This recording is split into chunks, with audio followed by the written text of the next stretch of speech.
This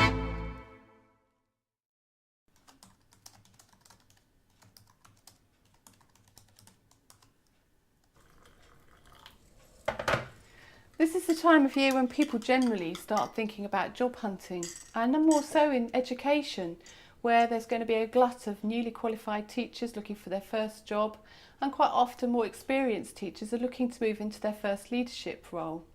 And as part of that recruitment process, they're often going to be asked to write a personal statement. So what is a personal statement? Well, it's been called many things.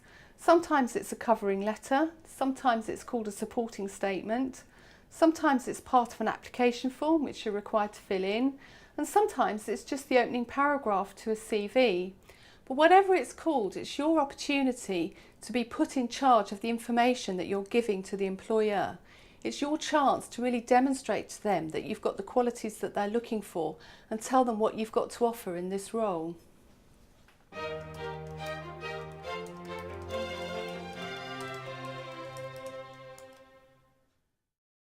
So when you come to actually write your personal statement, the things that you really need to be taking account of is, well, first of all, looking at the job description, looking at what they've actually asked for. So if they've asked for particular specific qualities from someone, like for example the ability to oversee a Duke of Edinburgh award or to take a lead on pastoral care or something like that, then you need to be reflecting in that personal statement that you've actually got the skills and abilities to do that. But it's also about thinking about the things which are a bit more than what's in the general CV or the general job application, and really demonstrating that you've got the specific qualities that they're looking for, and hopefully something just a little bit more, some little spark which is going to put you a cut above the rest of the job applicants.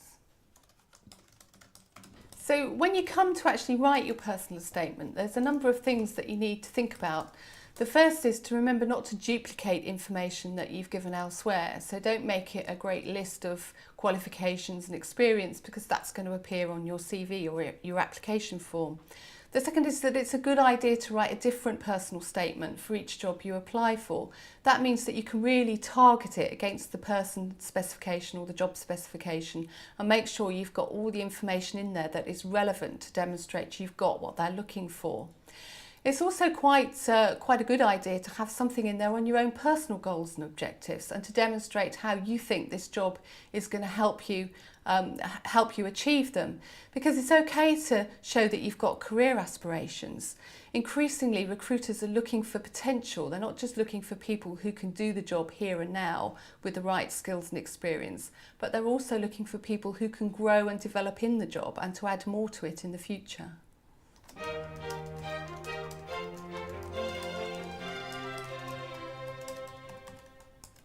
So when you actually come to write your personal statement, first of all, you need to think about what format it's going to take.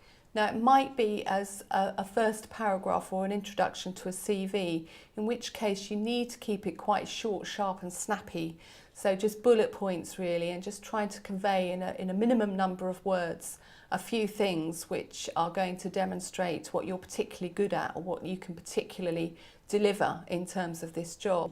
If, as is more likely, it's in the form of a covering letter or as part of an application form where you've been asked to supply a supporting statement, then you've got a little bit more room.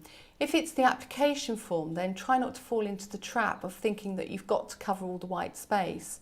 Yes, that's fine, but cover it with appropriate information and not waffle. If it's a covering letter, then you've probably got a little bit more leeway of what you want to put in there. But it's always a good idea to write out some notes beforehand. So just a few bullet points, thinking about the points you want to make, having looked at that job specification or person specification, the things that are really going to demonstrate that you've got what the employer's looking for. Once you've done that, then you can start to put together a number of paragraphs. So you should start with some kind of introduction. I think I'm the right person for this job because this is what I can bring. Then making your comments, and then maybe finishing with some kind of conclusion. I really hope that that you will interview me and I can discuss this post further because I think it's an important career step for me, or some other reason, just demonstrating your personal commitment to this job and to the organisation.